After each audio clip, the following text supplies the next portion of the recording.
wano Musumba tuli ku kibuuzo kye baatubuuzizza ekyokwatula okwo yes maze ekiseera kinene nga ngezaako okuteekawo enjawulo abantu bategeerere ddala ki kye tuwogerako yes ne mbagamba nti waliwo okwatula okw'obulokole obwafuuka eddiini omuli ne bapasita obwenkola eyo nkola just systematic nti obulokole bwafuulibwa eddiini kati bwe bwafuulibwa eddiini bulina n'association teno y'abalokole naye okugamba nti association y'abalokole it doesn't necessarily mean bwe balokolebwa Katonda kiri kika kya ddiini kyanzikiriza so tekiri advisable bulokole kubufuula ddiini kubanga obulokole mulimu gwa Katonda gwakola mu bantu kati Katonda baba akola omulimu gw'obulokozi mu bantu alina ekika ky'okwatula kye yeetaaga ekika ky'okwatula Katonda kye yeetaaza aboonoonyi bonna basobole okulokoka kwe kwatula ebibi byabwe n'obutali butuukirivu bwabwe era nga tebabyatulira mulala okujjako ye Katonda kubanga be boonoona ye gwe baba boonoonye si ekyo kyokka naye ate era yekka yasonyiwa Yokaana kisooka ebbaluwa Yokaana esula emu lunyolo 9 somawo tulabe ebbaluwa ya Yokaana esooka agamba atya esula emu olw'omwenda esula emu otyo olw'omwenda lugamba bwe luti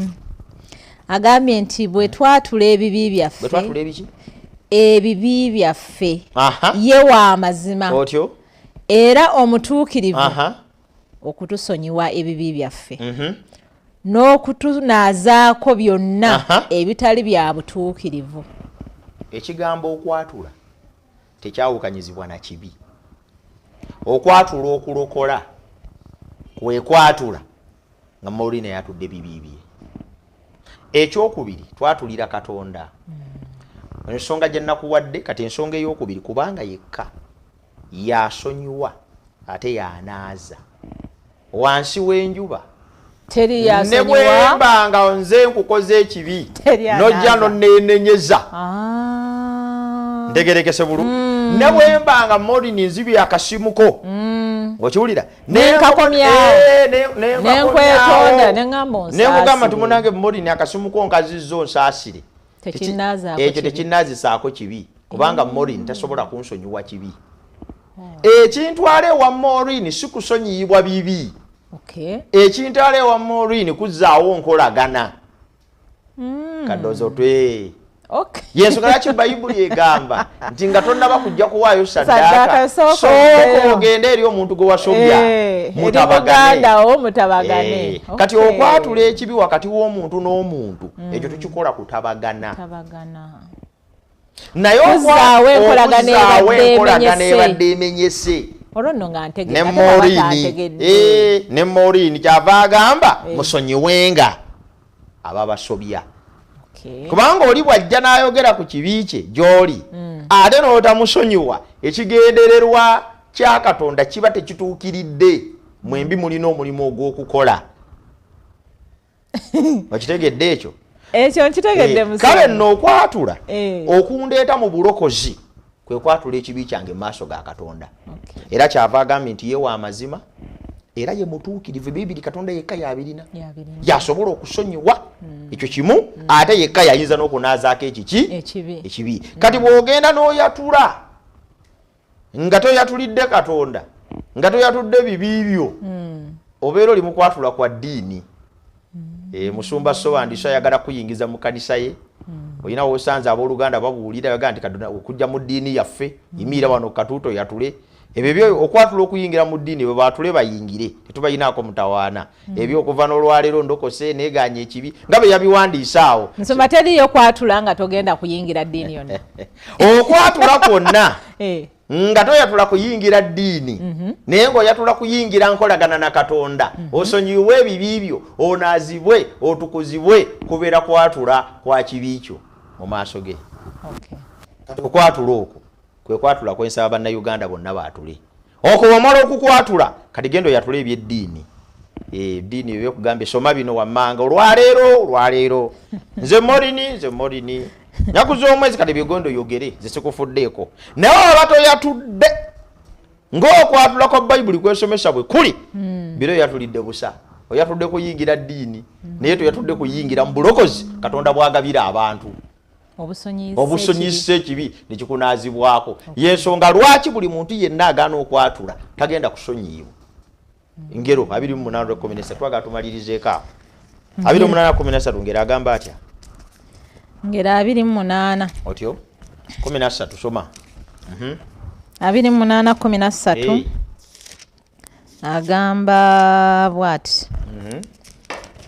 agambye nti abikka ku kusobya kwe taliraba mukisa naye buli akwatula n'akuleka alifuna okusaasirwa olidde akagambo ako abijjayo biri bye twogedde abikka okusobya taliraba mukisa naye buli ayatula okusobya kwe eri Katonda alifuna okusonyiibwa kati oba oyagala okusonyiibwa tandika nakwatula ate okuleke kwe kwenenya ate olyo okufuna okusaasirwa kaakati kyetuva tugamba abantu bonna nti bajje baatule neffe tetubaatuza ku bituuti ate tubaatuza ku makubo ate tubaatuza nga bayimiridde mu mmotoka olwo twatula ddi nedda okwatula gwe oli mu kuzimba nkolagana na Katonda wo wonna wensanga ekitegeeza nti osobola okwatulira Katonda wo ekibi kyo n'obutali butuukirivu bwo ffe tetwetaaga kubimanya ebyo kubanga nzi gwe wekka gwe nayonoona Dawudi bwe yamala okusobya Uliya n'afa ne mukazi we n'amutwala lw'amaanyi bwe yatuuka okwatula yayatulira ani Katonda Danyeri bwe yali mu Babuloni bwe yatuuka okwatula ebibi yabyatulira ani Katonda neyenenya ku lwa Isirayiri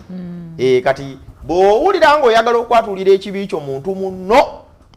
kikolerwa nsonga eno katumalirize n'olwo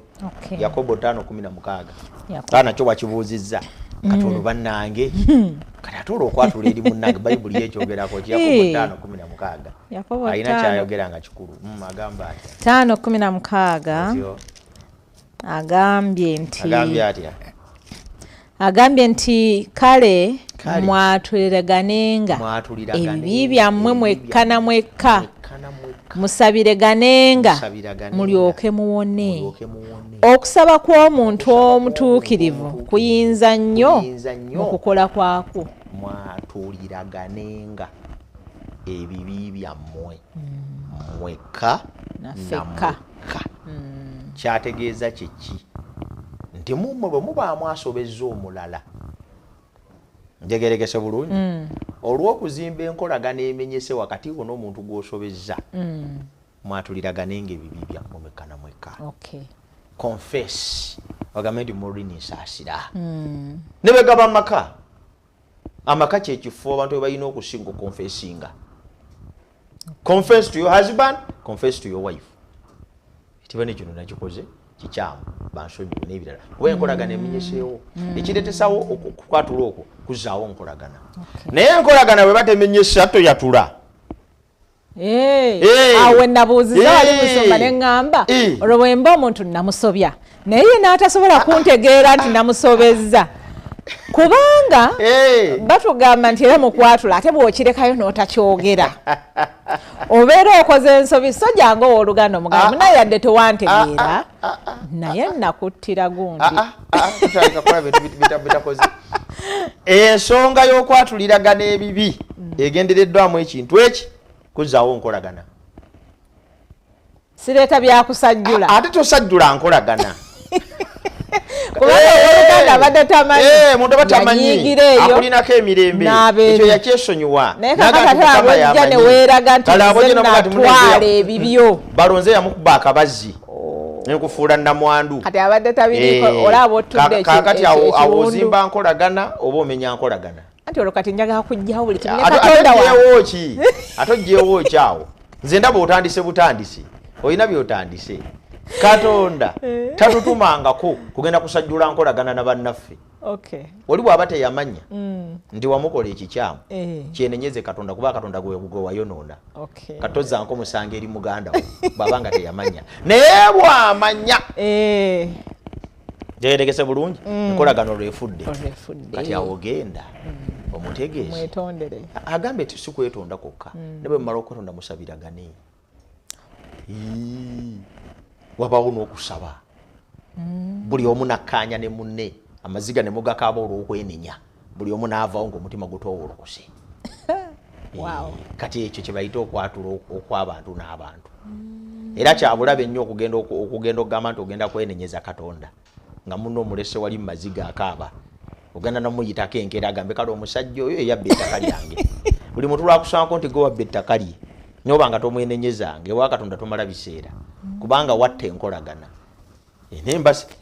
amanya nti gwe walibba sikulinaako mutawaana era tosajjula nkolagana kati weenenyeze Katonda bibiri birina okukolagana bwabanga muganda wange yategeera ensobi yange kitegeeza ndooza nga sina nagenda kwetondera ekyo bwe kiri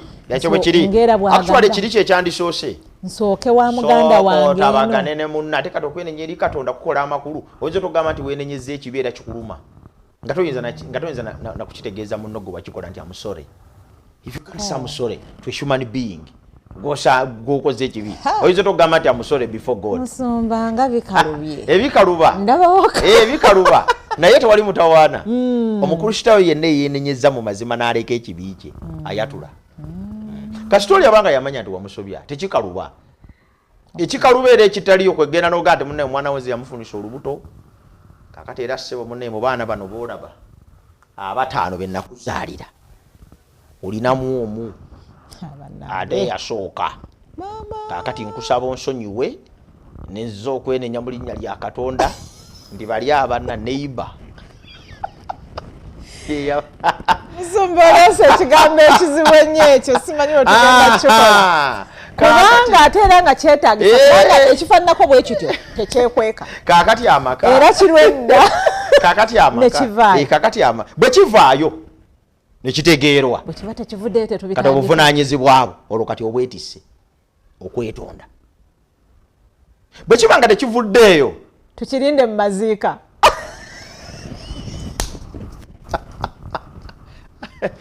bwe kibanga nekivuddeeyo nga bwogambye kale kiribirewo mu maziika gwe ng'ofudde kiba kijjayo naye kyeŋŋamba Katonda tagenda gaana kukusonyiwa kubanga waliyo ekibi kyewakola omuntu n'atamanya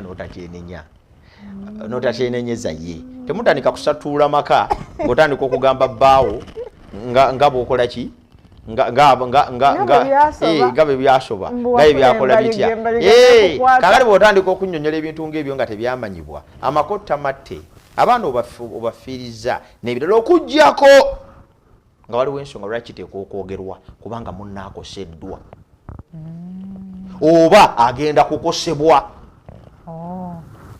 enkolagana egenda kufa so confession is so much important there bawalo n'ekiruga tekinnaba kutegeerwa naye nga kigenda kutegeerwa tuweeko scenario musonga kati for example olayiza omusajja zaala omwana ebbali okiwulira naye nga maama w'omwana amuleeta nga ndi ku Sande oba oyagala oba toyagala ajja ku geeti awo wendi mufumba naye babiri kakati awo oteekwa okwenenya yadde mukyala wo tannategeera kubanga agenda kutegeera enkolagana efe the earlier the better the earlier the better n'omuteekateeka naye kyengamba naye kibanga tekigenda kumanyibwa mwana yazaalibwa n'agenda neeyo tirego bikwatako ekyo kyaggwa it is history erased totandika te kukyankalanya mukazi wo kati omukyalo oyinza okumusparinga naye abaana oba obakoze otya kyengambire kati n'abaana nabo kibaleetera obuzibu kubanga the end of the day bajja kwagala okumanya omusaayi anti bwe kiribanga muganda waabwe azuuliddwa then olina ensonga ey'okwetonda ate bananoonya omusaayi gwe batamanyi nti gwabula eba naagunoonya ddi nga tebamanyi nti gwabula kyeŋŋamba totandika kwetonda eri muntu gw'otasobezza omuntu gw'otasobezza y'ono ye muntu gw'okoze ekibi n'atakimanya oyo tonnamusobya osobezza Katonda osobezza Katonda naye oyo akitegedde kati oyo omusobezza era kati mwenenyeze kale Musumba tweyanza nnyo tweyanzega ekibuuzo ekyo mukwano gwaffe yakibuuzizza bwe tukoze bulungi nnyo webali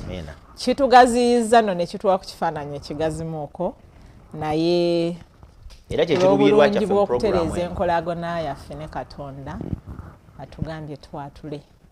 tusooke twenenye n'omutima menyeka mu mutima owulire nga kikulumiriza nti okoze ekibi then okyatulire Katonda omwetondere naye bwe kiba kirimu omuntu akitegeddeko sooka odduke ewa muganda wo mutereze enkolagana olw'okwatulaako kulabike bulungi mu maaso ga Katonda. Weebale nnyo weebale dda musumba waffe.